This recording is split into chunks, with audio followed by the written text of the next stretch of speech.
Bruno is executive director of the MIT Harvard Mexico Negotiation Program and a lecturer in urban planning and negotiation at MIT's School of Architecture and Planning. He teaches the art and science of negotiation, which is one of MIT's highest ranked and most popular course electives on campus. He leads training and consulting work for governments, firms, and international organizations around the world. And as a diplomat, he's been involved in the teams negotiating financial, technical, and scientific cooperation between Mexico and nations including the U.S., Australia, South Korea, India, Saudi Arabia, Brazil, and numerous others, in addition to organizations such as the International Energy Agency, the World Bank, OPEC, and others. So I'm so pleased to introduce Bruno to present his research and discuss his new book, Winning Together, the Natural Resource Negotiation Playbook. After that discussion, we'll have some audience Q&A, followed by a reception, which I hope you can all stay for. Thank you.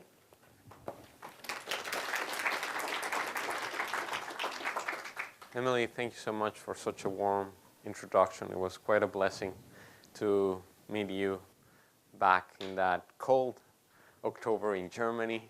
That UN conference was supposed to be in Fiji. They moved it to different kind of weather. Let me just, before we go to the conversation with Emily, well, we will be able to unpack a little bit what I did in terms of the research, share with you a little bit of the genesis behind this work. I had the blessing and very fortunate to do my PhD here at MIT. As part of that responsibility, I wanted to explore how both developed and developing countries can figure out steps to better share natural resources with a win-win mindset.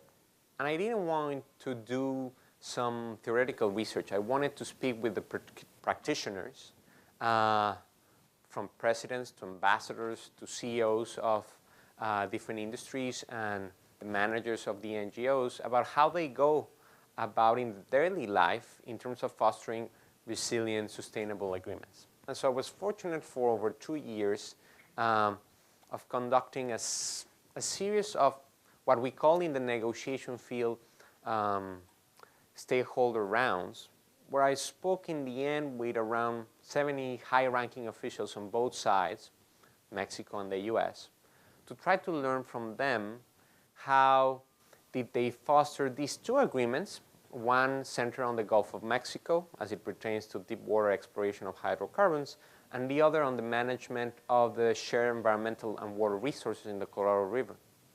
And what is wonderful, certainly when you're doing this research, where the goal is not to figure out whether the agreements were good or not, but actually learn from what people did in the daily life. Well, you reach out to them. You say that your interview will take 20 minutes, but since they're talking about themselves, they would spend 90 minutes with me. As a result, I was able to gather and piece together how these agreements were negotiated, agreements that resolved over 70 years of disputes in both cases, agreements negotiated by completely different teams and across different administrations, George W. Bush and Obama, Calderon and Peña Nieto on the Mexican side, and then tried to extract from those experiences some of the steps that from the perspective of the negotiation field, the adaptive leadership field, the collaborative decision-making field, and the persuasive political communication, we could then share with both developed and developing countries and try to go and work against the idea that there are not enough resources to go around and that one side needs to win and the other needs to lose. And so that's what the book explores in detail. And I really look forward to be able to share more of the details today with Emily. First, I thought that the audience might like to hear what drew you to study negotiation and whether your interest has always been in conflict resolution or if that evolved over time. Thank you, Emily. Well, then I'll share with you a story about how I was fortunate to negotiate the creation of a PhD in negotiation here at MIT. So, you know, when you come here as a grad student, it's such a beautiful universe in terms of all the different skills and experiences that your mentors can expose you to. And as I was working in urban planning and political science, I was struck by how much I enjoyed the negotiation field, and disappointed that there wasn't actually a PhD on it. And really, MIT is unique in the sense that it has these guidelines where if you can make the case that a field has not been researched in depth, and you have the coalition of mentors to support you, you can go ahead and propose that PhD and do it.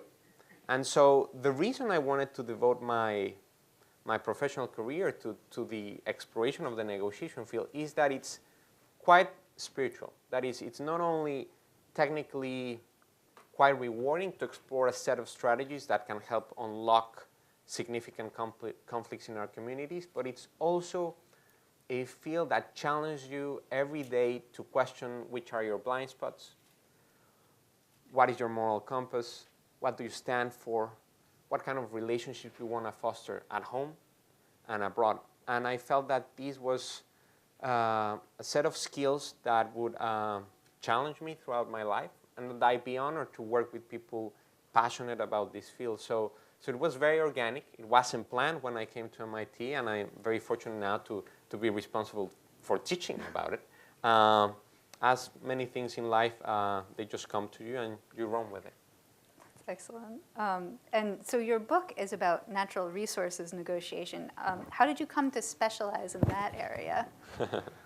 Well, coming from Mexico City, a city with over 20 million people, and where the stories that I would hear from my mom about how the city looked 30, 40 years ago are kind of sad. It doesn't look like what she describes anymore.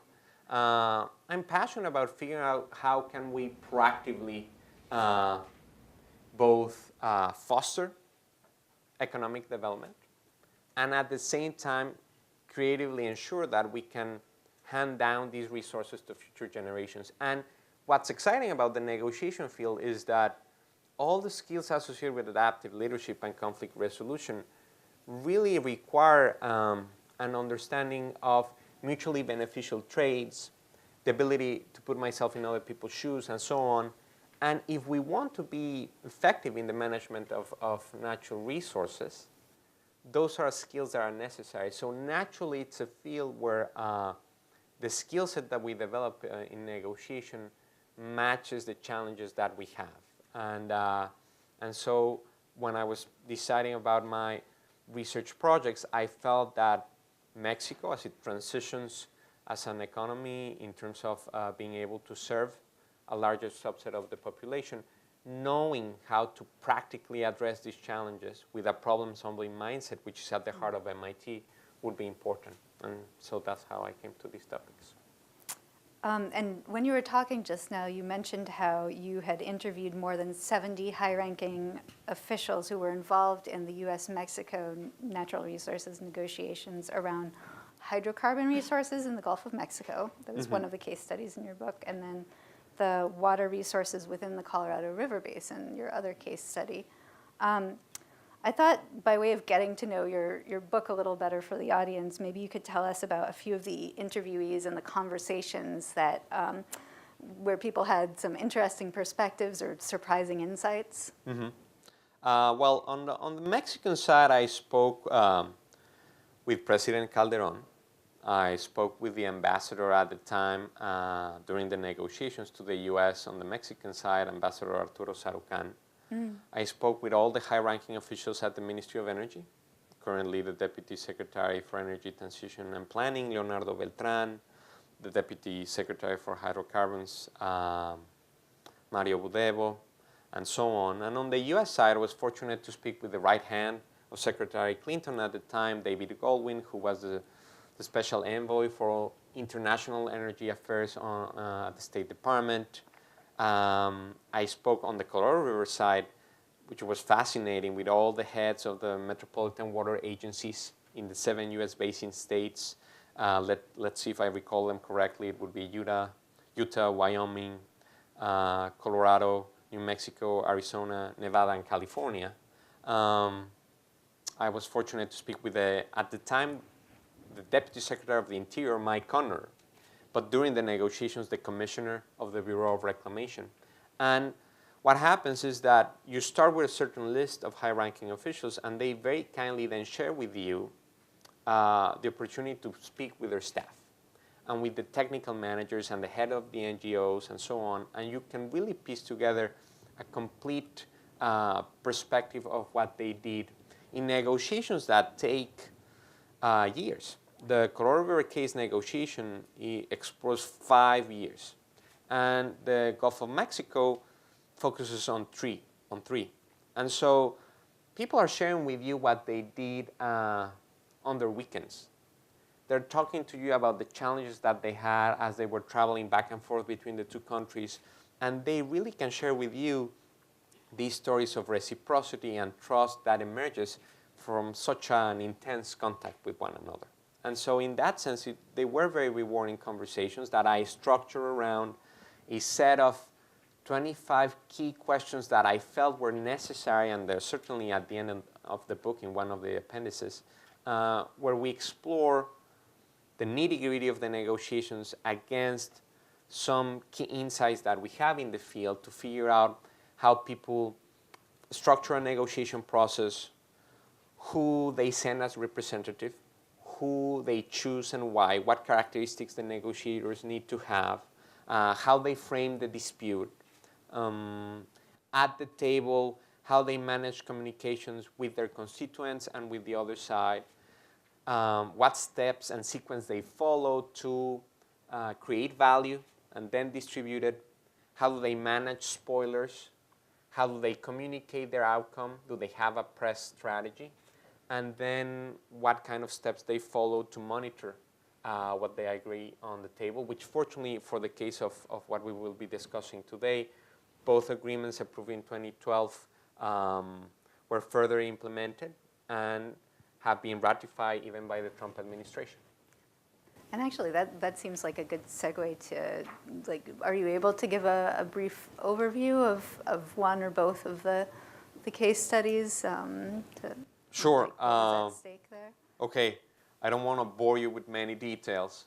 So in summary, in the Colorado River, the challenge was that Mexico and the U.S. in 1944 got together and signed a binational treaty that said, every year we have 16.5 million acre-feet of water.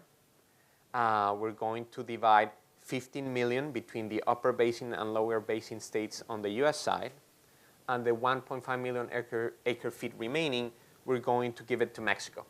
And we're deciding that this is the amount of water we have available to us based on rainfall expectations that we gather during the 1920s. And so that model worked, but as the decades went by, what they discovered is that of all the decades going 150 years back, the 1920s was the one where it rained the most. So that was already a strike. And in addition, we're facing, certainly in the American Southwest, quite significant climate risks and drought. And so what happened in the Colorado is that the U.S. basin states first negotiated with one another how they would deal proactively, and that's a great testament to their foresight, with future climate risks by enhancing a structure to deal with shortages. And once they negotiated that, they went to the Secretary of Interior, Dirk Kempthorne, with the George W. Bush administration, and they said, we have this agreement, now we want to negotiate with Mexico for shortages. And of course, when they went and knocked on Mexico's door and said, we just want to negotiate how to reduce your water allocation, had the Mexican delegation said yes, they would all get fired. And so they had to actually get together and figure out how can we unpack a negotiation that not only deals with shortages, but perhaps explores environmental restoration in the Colorado River Delta, figure out how can we partner to improve the infrastructure we have on both sides, create new sources of water, and so on. And I'll give more examples later on.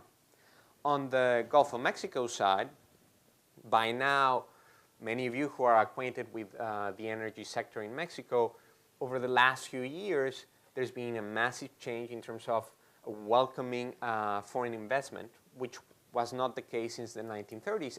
But at the time when this negotiation was ongoing, Mexico had yet to make that transition, and they saw on the Mexican side they need to set a framework in the maritime boundary that the two countries share in the Gulf of Mexico about how the two countries should jointly explore and develop hydrocarbon reservoirs that straddle the maritime boundary.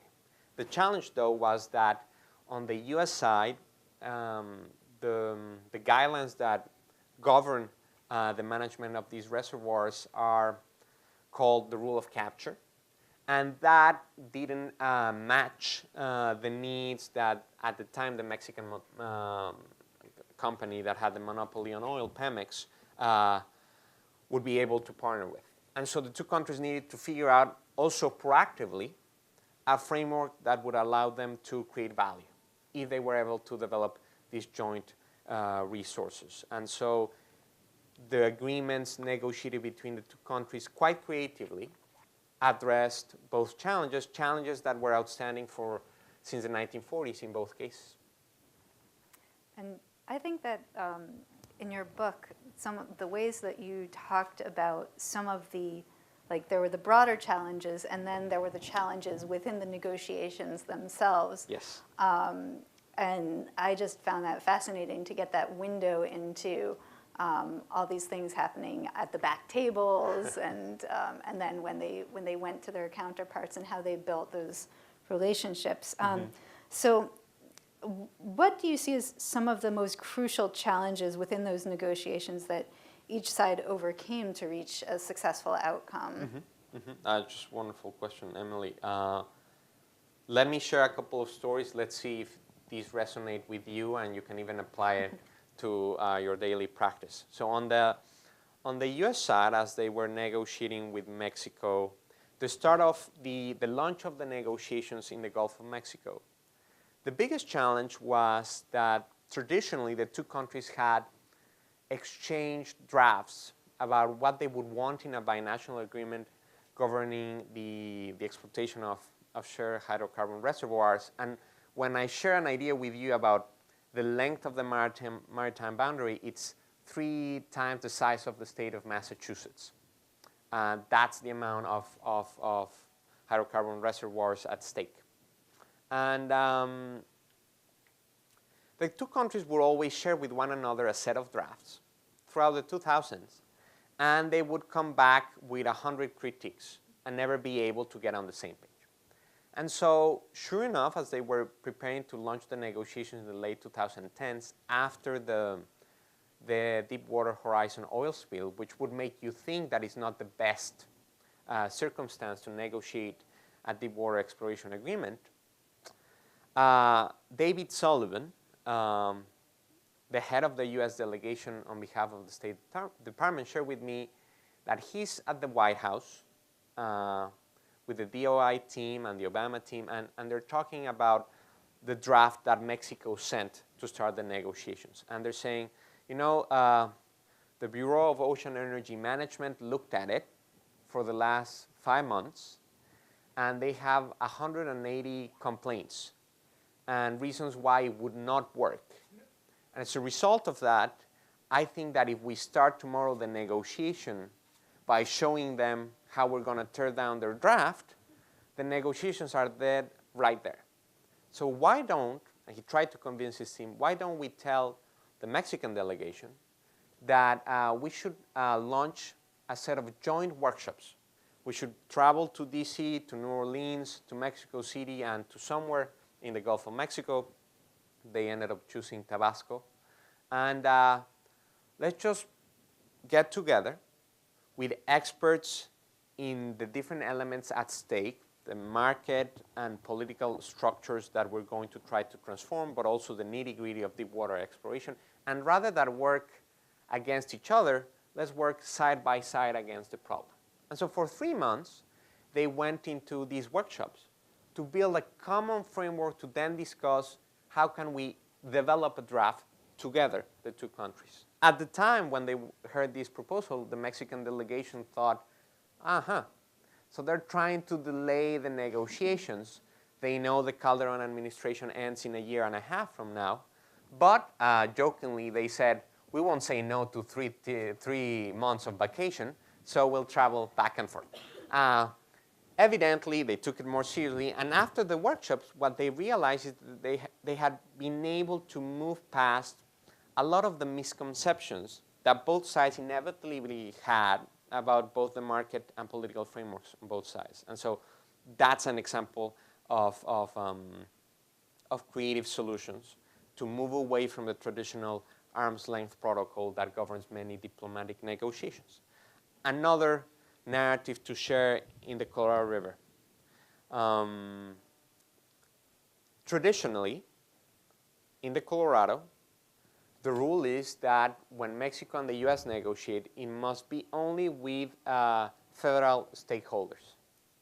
But in order to create value in this kind of negotiation, the agencies that really have flexibility are the metropolitan water agencies in each of the 7 basin states, because they know the challenges on a daily basis, and they are the ones who would be able to make significant trades with the other side.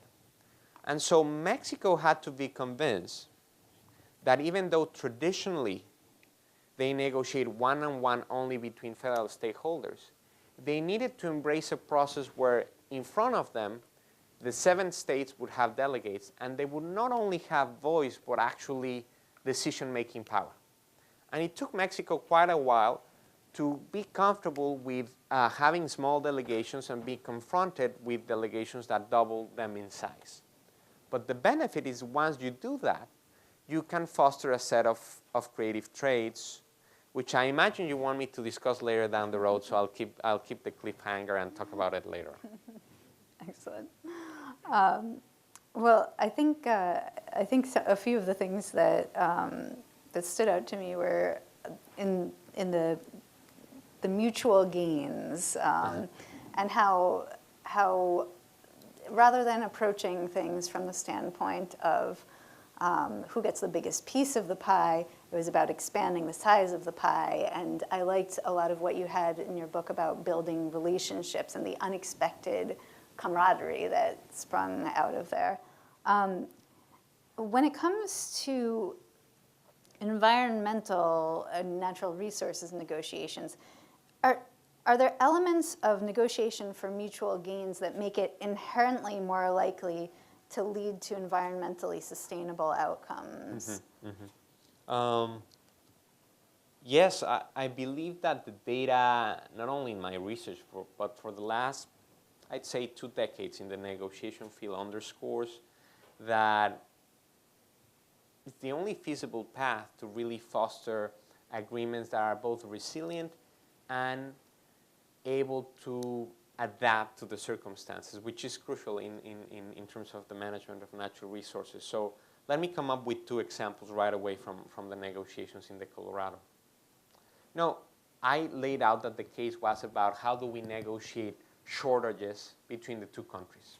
So when Mexico said, okay, let's launch the negotiations, they requested that the U.S. be willing to negotiate about surplus, about environmental restoration, and about creating new water sources. The U.S. said, how can we negotiate about surplus? We're literally negotiating about shortage. What part didn't you get from the memo? But Mexico was saying, I have a back table, an audience in the capital, that needs to be able to say that on the merits, engaging in this negotiation and achieving an outcome will actually generate benefits that were not available to us. That's what needs to be feasible from a political and technical standpoint. In that process, however, they didn't know what kind of trades that they would uncover. So one of the first challenges that the 2 delegations had is get past the mirage that the problems that you have on one side of the border can't be solved by actors on the other side. So, for example, what they realized after many rounds of negotiations that included for the first time, it's quite shocking, but for the first time involving the high-ranking officials on both sides to travel to the other country and visit and tour the infrastructure? Well, what the U.S. realized is that on the Mexican side, most of the canals were not lined with concrete. And so annually, Mexico would receive the 1.5 million acre feet, but a lot of the water would be lost to seepage. What that means is that that water was not being used by any farmer on the Mexican side. And so there was no human being relying on it, nobody feeling that it was a political entitlement. So what if you line the canals with concrete? It would immediately create new water. Nobody's using it yet. What if the U.S. invests on lining the canals, and in exchange Mexico trades a portion of that water at the rates on the Mexican side, which is much cheaper than the U.S. side, and trades it with the metropolitan water agencies, which are desperately trying to find new water sources, but the farming rights on the U.S. side are far more expensive. And so they realize, hey, we can make this trade and everybody wins. The infrastructure on the Mexican side improves, water is cheaper for the ratepayers in Arizona, Nevada, and California, and we even get around the challenges of setting a federal precedent. We don't need the U.S. to pay for these trades. The metropolitan water agencies can do it on one-off trades. And so that's something that sounds common sense. Took them 3 years to figure out, because one of the challenges is that for over 70 years, the two countries manage water with two completely different data sets. The U.S. relied on the CRSS modeling system, and Mexico on WIPS, and I won't get into the nitty-gritty, but the fact is that they spoke two languages, and they had never agreed which one they should rely upon to actually understand what was happening to the whole basin. So what creatively the U.S. did is to propose funding training all the technical managers on the Mexican side, on the modeling on the U.S. side, and after a year of training, they finally were able to see some creative solutions. So that investment in joint fact-finding and creating a common base of knowledge was important, and it underscores how frequently countries think that they're managing a resource together, but in reality they're treating each other as perhaps one country is the customer and the other is the one that sets the rules, whereas when you work in a partnership, you really see the benefits on investing, bringing up the other side to your level, because you can actually then create some more beneficial outcomes. And so before you were mentioning the origins of the negotiations and how they originated under the Calderon administration in Mexico and under the George W. Bush and then the Obama administration in the U.S. So we're now under different administrations on both sides. And given current U.S. Mexico relations, what advice would you offer to negotiators on both sides who are going to be engaging or are currently engaged in either natural resources or other kinds of negotiation? Sure. Well, you know, I have the blessing of being able to work in such a beautiful country as the U.S., to have done my PhD here.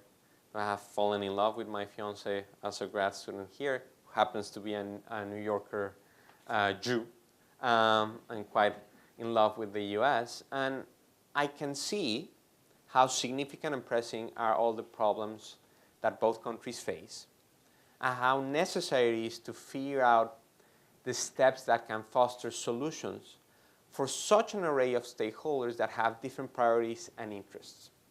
The challenge of approaching these problems with a win-lose mindset, which happens on both sides, is that you lose the ability to foster the trust and reciprocity that allows you to find solutions you didn't see initially. And so you go away from the table thinking that you foster a good deal for yourself, but in reality you never actually saw even 10% of what was feasible. So in the book I really tried to present 12 steps that are applicable to any significant negotiation between transboundary partners. And let me hit some of the examples that I have. There is no doubt that ideally you would want the highest authorities on both sides to declare a mandate that says we're looking for mutual gains. That, of course, requires you to go against the idea, quite widespread, certainly right now in the media, that if you are doing fine, I must be losing. But the reason why that curtails the creativity of your bureaucracy is that when you convey to them that my win comes at the cost of the losses of the other side, is that they are less willing to invest the time to learn from one another. And so what was interesting in the negotiations is that, for example, some of the actors would share, well, when we have a weekend of negotiations, sometimes a high-ranking political official will come and pound on the table and say, your country is responsible for A, B, C, and D, and if you don't behave, we'll make you pay. But if you foster reciprocity within your delegation team, you can hold the wave of that anger, let that person vent, and then move forward. And so what they told in this negotiation is that often high-ranking officials on both sides would come to certain sessions and speak in a combative, aggressive language. But when they would have the break, the heads of both delegations would go by and say, don't worry, we haven't changed our approach. We still got your back. Just let that person vent. They are above us. But we know the real problems we face. We'll work together. Some funny examples are they were negotiating the last stages of the Gulf of Mexico agreement. They were at the State Department. And Arturo Daher, the head of the Mexican delegation with the foreign ministry, got up from one of the rooms and left his badge on the table. And he was calling on the phone the Mexican president, lost track of where he was, and went past the line where you need a badge. So the police, or rather the officials at the State Department, took him out. And no matter how much the U.S. delegation wanted to, no, like he's the head of, don't get him angry, blah, blah. He had to wait in line, get the new badge, and start the negotiation 90 minutes later.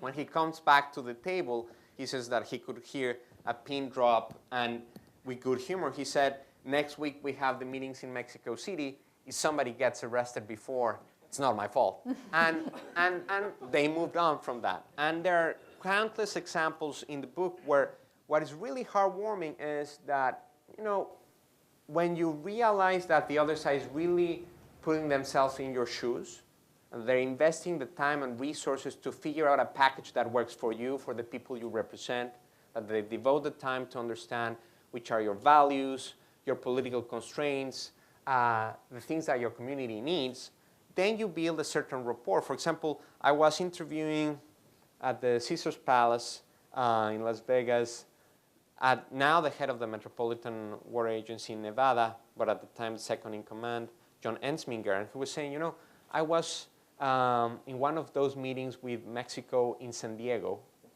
and I had to fly back to Nevada to do a board meeting Friday morning, and then I flew back Friday afternoon to be with the Mexican delegation, and as soon as I came into the door, they applauded like crazy, as if I was one of them. I love that story. So, and I think it's quite genuine. I mean, when you see that people can be hard bargainers in terms of defending what's important for their country, and at the same time recognize that you're with a partner willing to figure out how can you come back home with a victory speech. Mm-hmm. And so those are some of the things that I saw in the research that has carried through. The example is that even though administrations have changed in both countries, and even the tone of the binational relationship right now is different, both agreements have been ratified because the communities that depend on these agreements were not only consulted, but empowered with decision making. And so one example here which is important is that traditionally in the Colorado River, you would have the governments negotiate with one another. Not only did they break the protocol in terms of empowering the states to participate in negotiations, but the NGOs, and you and I were at the UN event, which often are seen as only observers that can provide voice or insights as part of a technical team, were empowered with managing an entire decision-making group within the negotiation.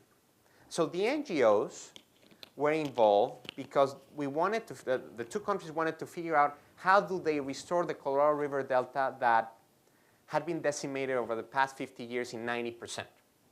So it's the last chance to revive it. How can we get water from both countries to restore the delta, deal with the invasive species, and actually enhance native growth? They were brought for that purpose. But the NGOs have the unique characteristic that they are transboundary in their work. They really look at the basin as a whole. And they have to work in both languages. They have offices on both sides. So what the two countries did is often rely on them as neutral conduits to float creative solutions.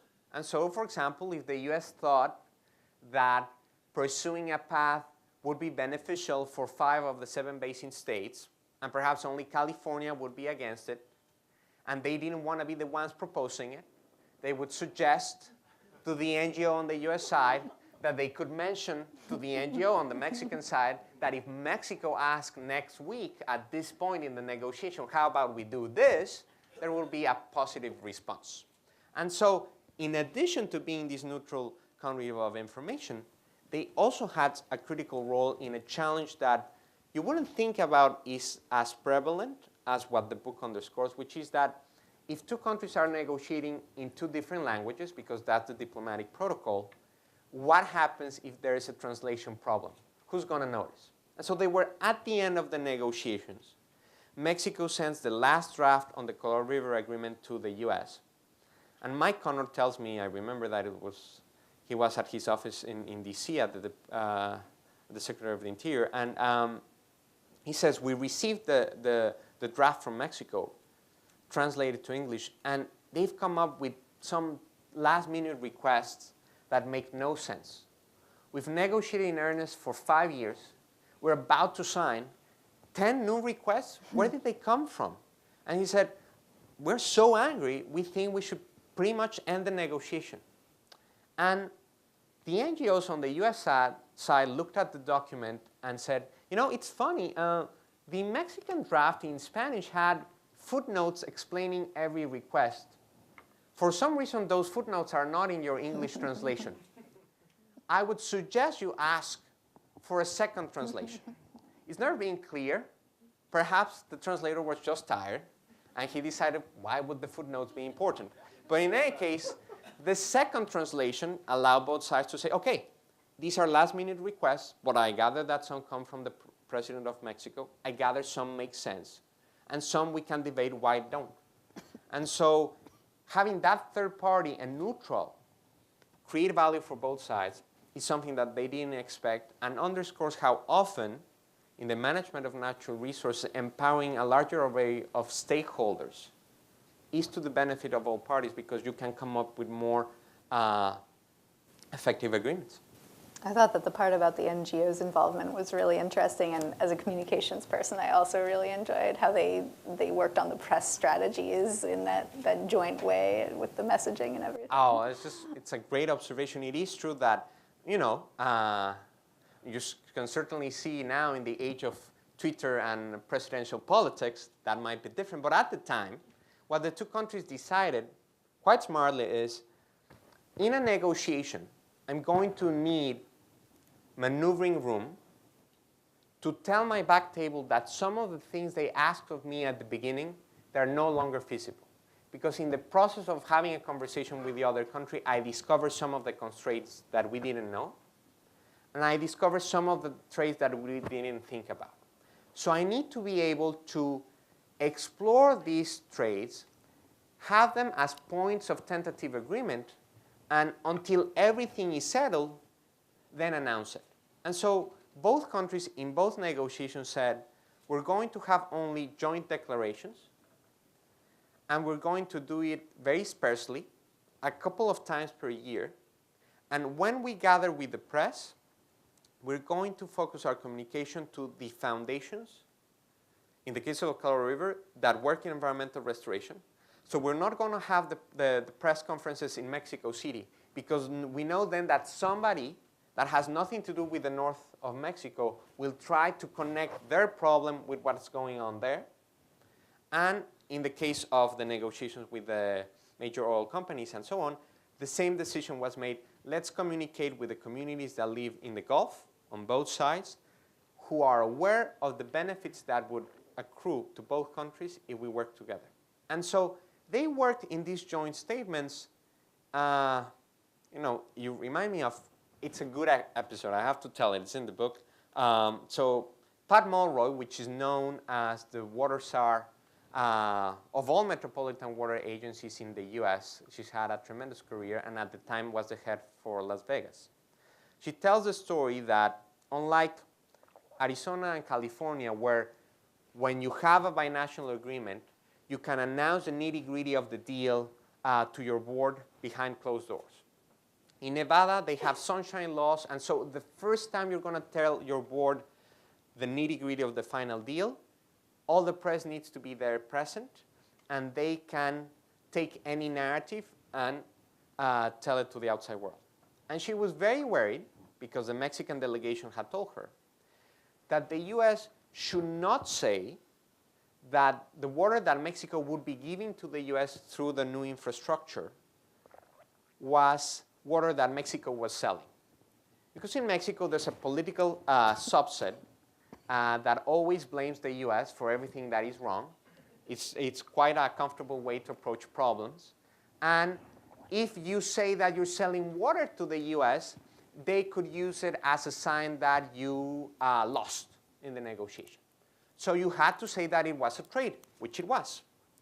But Pat couldn't be certain that that's how it would be written, not only in the US press, but most importantly, how what is often published in the US press is actually what then is published on the Mexican press. They just go and get that and translate it verbatim. So she met with the heads of all the newspapers, radio, and TV agencies before that meeting with the board and said, this is what you can say, this is how it can be said, so that when it gets translated to Mexico, they are fine and they don't have problems at home. Quite unusual to think about that, and it underscores the relationship. And unusual for the press to agree to something like that as well. Indeed, and she was saying, she was very close to Senator Harry Reid. She said, I'm presenting to you in detail in these meetings why this agreement serves the constituents of Las Vegas. And if you think that's not true, go ahead. And so she devoted the time to present why the package made sense. She used that reputation she had with different agencies, and then she's sleeping and she wakes up at 3 a.m. and she realizes, but the person that writes the title of the story, that wasn't present, and it's completely different from the one who writes the article. So she had to call right away and change that title before 5 a.m. And so it's telling to commit yourself to think about how your message works for the other side. And again, it underscores that both sides, you behave that way when you've achieved a deal that is good for you, right? And it's telling that that's also how Mexico behaved. They would only convey the outcome of the negotiations to the foundations that invest in restoration. So quite a good story in that sense. Absolutely. And I thought maybe you could briefly tell us about some of your current areas of research, and then we could turn it over to the audience for a few questions. Sure.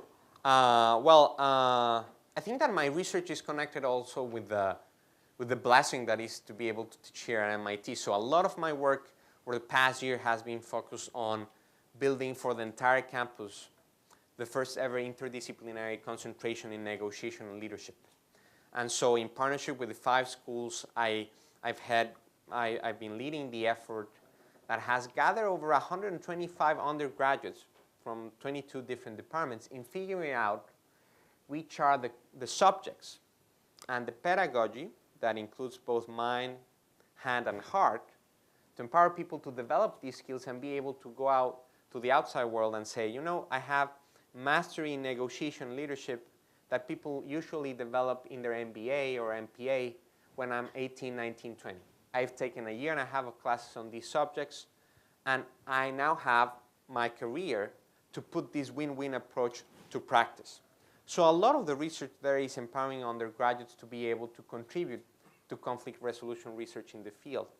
Now, you know, in the spirit of winning together, I'm part of binational collaborations between MIT, Harvard, and the Mexican Ministry of Energy, the National Oil Company, and CFE, the major electricity company, in rethinking how Mexico negotiates domestically and abroad. And by that I mean that we're in the process of empowering agencies in Mexico to develop negotiation units within their companies. And what that means is you often think that negotiation is an individual skill.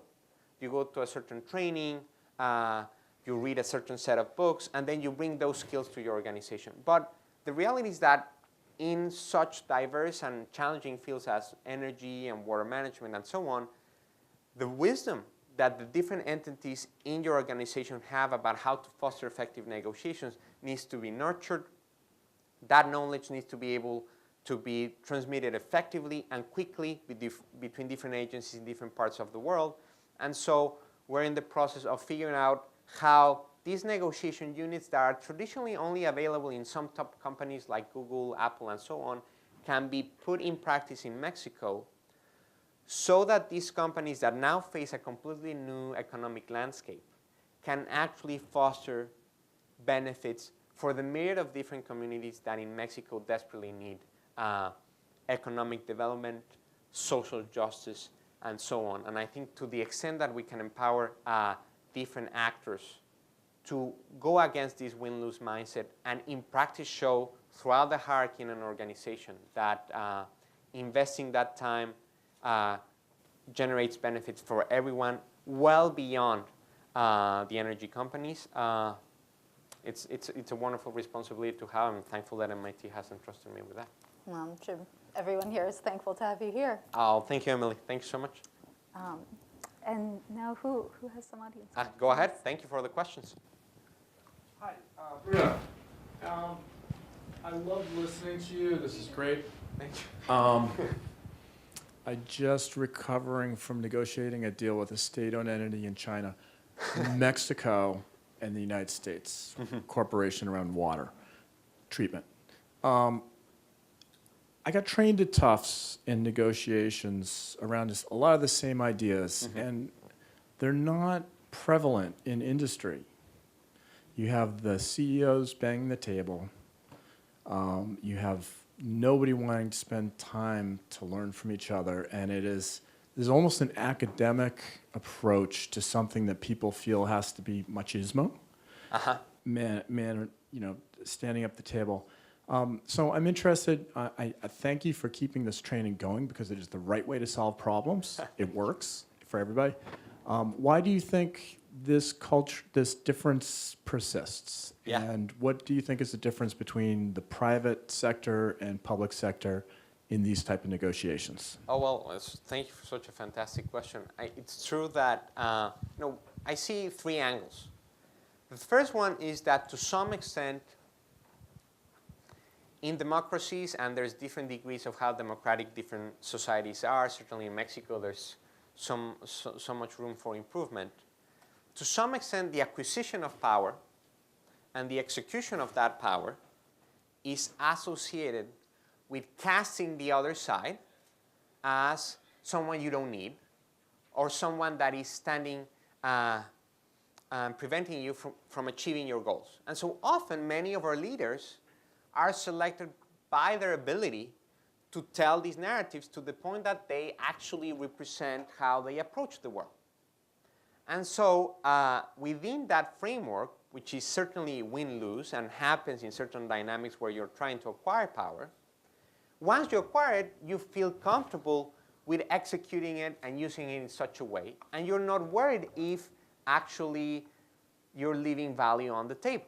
And so the only way to get to practice it on a daily basis is to make sure that across different responsibilities, we empower these specific companies to rethink how they negotiate. And that means that as it pertains to the bottom line, as it pertains to the effectiveness of their agreements, we can actually show this is how you negotiated deal A, following the traditional protocol, and this is how you negotiated deal B, with a team of negotiators that you foster for a year, that you nurture, that you prepare in these skills.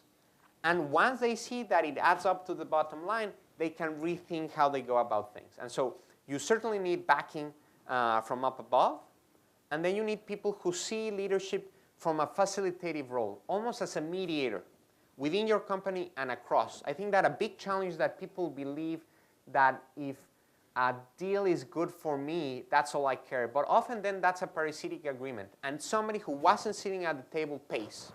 So empowering this approach to negotiation at the end of the day saves litigation costs, it enhances implementation, and fosters relationships that allow you to create more value in other themes. And so I'm happy to see that there's this move in Mexico with these major companies to develop these skills. And when I speak with them, what they tell me is because we're seeing all the partnerships that we're not able to build. And we are terrified about the value we're losing. We see the disparity between the knowledge that the foreign companies have and the knowledge that we have. And we wish we had a structure to approach these without fear and actually make decisions that are rational and also generate value. So I think that it's part of a process, and you just need to hope that more people in positions of leadership are willing to test it and then empower their teams with that. In that sense, I think that's why MIT is so unique. The concentration will be the first in any top US university that offers that level of intense training. And we are the only university to have an advanced negotiation course for undergraduates. So MIT is taking the lead in seeing that we need to empower people earlier so that from the startup they build, they have this approach to the problems they face. Any other question? I think one of the most important negotiations that's going to go on are the future COP negotiations. And you and Emily met each other at a related event. What do you think? I mean, first of all, I guess the French have gotten credit for doing something magical that helped the COP21 come together. But what do you think needs to happen to ensure? I mean, these are going to get tougher as people have to really make good on their promises. What needs to happen ahead of time?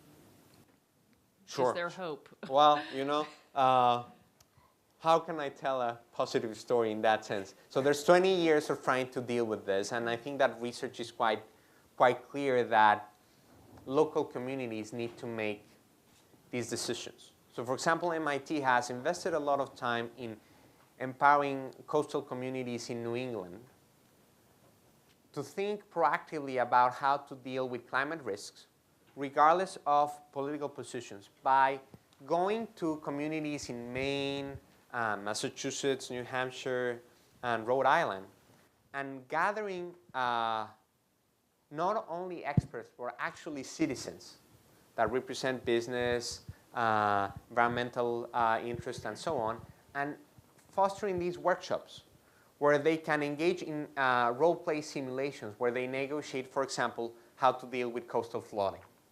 And what the research underscores is that being able to, even in a role-play simulation, put yourself in the shoes of a completely different actor when you're exposed with hard data about the challenges, but you also see the emotional components behind why people want to keep with the daily practice and they don't want to change it, fosters a set of conversations that often underscore how now you're missing the opportunity to create significant value. So one of the most important challenges with the UN, if we take it globally, is that often the discussion is about all the costs. And all neuroscience research underscores if people are thinking about the costs, they will not support your agreement. So the ability to frame and persuasively communicate about the benefits and devote your time to structure conversation around those benefits needs to be in the front of the conversation. And that won't happen if the way countries currently negotiate, they leave it up to the last month and the last week and 11 p.m. on the last day to make the deal. There is no maneuvering room there to make the trades. But of course, if you want to embrace a negotiation process only to make political declarations and speak about a perspective of the world where you're protecting your country by doing nothing, which happens across the all continents, then that's the outcome. So we need a genuine desire from stakeholders in industry, the environment, and in government to say the way we negotiate does not match what research in 40 years has underscored. We don't negotiate that way because it serves us in terms of remaining in power, but it doesn't solve the problems. How about we figure out a way to solve the problems and remain in power? I believe that's feasible. I've seen it. Everybody I interviewed has advanced in their career, whether Republican or Democrat. And so it's just a desire to rely on our imagination and to stop being narrow-minded, which unfortunately is often a challenge that if we don't resolve when we are young, it gets tougher the more you get older. Any other question?